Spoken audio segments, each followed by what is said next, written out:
जय Malhar news चॅनलच्या सर्व प्रेक्षकांना सपना चौधरीचा नमस्कार। नंदुरबार जिल्ह्याच्या अतिदुर्गम भागात असलेल्या धडगाव तालुक्यातील तोरणमाळ येथील आंतरराष्ट्रीय निवासी शाळेत विद्यार्थ्यांच्या जीवाशी खेळ।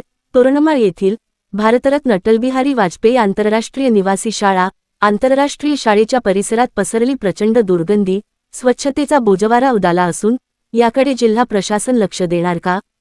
संतप्त नागरिकांचा सवाल। नंदुरबार जिल्ह्यातील धडगाव तालुक्यातील तोरणमाळ येथील आंतरराष्ट्रीय दर्जाच्या निवासी शाळेतील उरलेले अन्न शाळेलगत असलेल्या पाटबंधाऱ्यात फेकले जात असल्याने परिसरात कमालीची अस्वच्छता पसरली असून यामुळे विद्यार्थ्यांच्या आरोग्यावर टांगती तलवार उभी राहिली असून या गंभीर प्रकाराकडे जिल्हा प्रशासन लक्ष देणार का, असा प्रश्न उपस्थित झाला आहे। शाळेजवळ असलेल्या पाटबंधाऱ्याच्या साचलेल्या पाण्यातील माशांना शाळेतील विद्यार्थ्यांनी खाल्लेले व न खाल्लेले तसेच स्वयंपाक घरातील उष्टे त्याचप्रमाणे भाजीपाल्याचे कचरा आदी खाद्यपदार्थ खायला अन्न पदार्थ शाळा प्रशासनाकडून यात टाकण्यात येत असल्याने या प्रकारामुळे परिसरातील शाळेतील विद्यार्थी तसेच अन्य नागरिक दुर्गंधीने विद्यार्थी त्रस्त झाले असून तीव्र संताप व्यक्त होत आहे।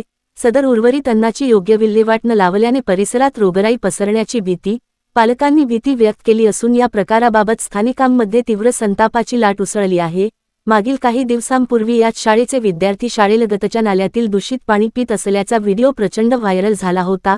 आंतरराष्ट्रीय दर्जाचे नाव सांगणाऱ्या शाळेत मूलभूत सुविधांचा आणि स्वच्छतेचा अभाव असेल तर अशा वारंवार घडणाऱ्या अशा प्रकारानंतर शिक्षण विभाग ठोस पावले उचलणार का, असा प्रश्न स्थानिकांमध्ये उपस्थित झाला आहे। तर या सर्व गंभीर प्रकाराकडे जिल्हा प्रशासन लक्ष देऊन काय कारवाई करते याकडे सर्वांचे लक्ष लागले आहे। सपना चौधरी, जय मल्हार न्यूज, नंदुरबार।